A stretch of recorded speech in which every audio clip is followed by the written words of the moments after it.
Hey, what's up, guys? Welcome back to the channel, or if you are new here, hi, hello, my name is Miguel, but some people call me Milo. So, since I haven't been posting in a while because of health issues, I decided why don't we start something a little bit easier for me to be able to get videos out, and that is talking more about my favorite horror movies slash TV shows along with the creepypastas. So today we are going to be diving into my favorite horror TV show from Korea called Sweet Home. Now, Sweet Home is one of the scariest and most emotional horror series to ever come out of Korea. From terrifying monsters to heartbreaking character arcs, we break down the full story of Sweet Home, season 1, 2, and now 3, the cast, and what's coming next. So grab a blanket, grab some snacks, and let's sit back and watch some really crazy monsters. What if your deepest desires turned you into a monster? And what if you are only safe and your safe haven was a crumbling apartment complex surrounded by horrors?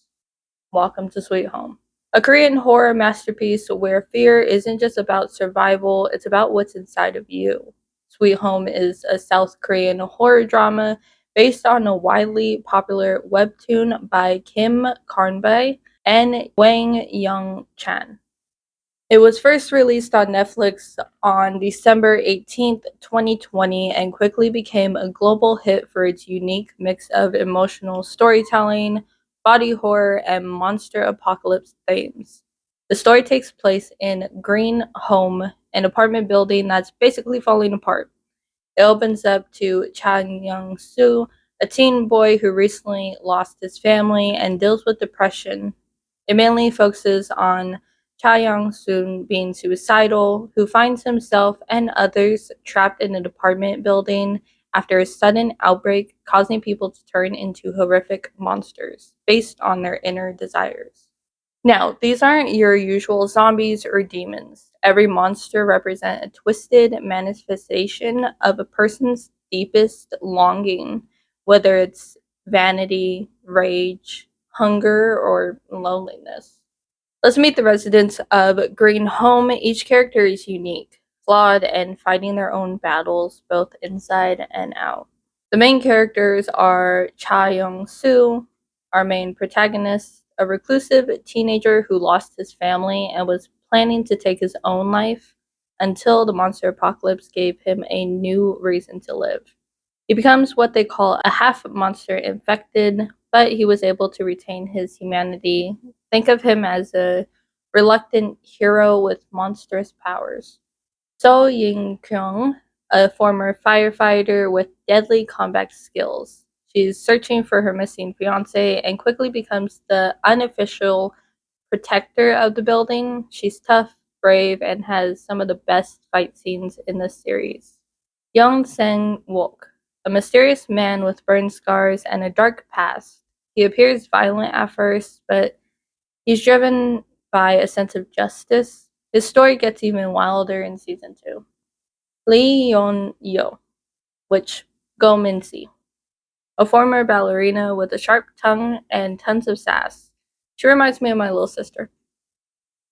She acts like she doesn't care, but she has a deep bond with her brother and becomes a central character as the series progresses. Now going on to the monsters. The true horror of Sweet Home lies in its monsters, and not just the ones outside. Each monster is tied to human emotion. The protein monster.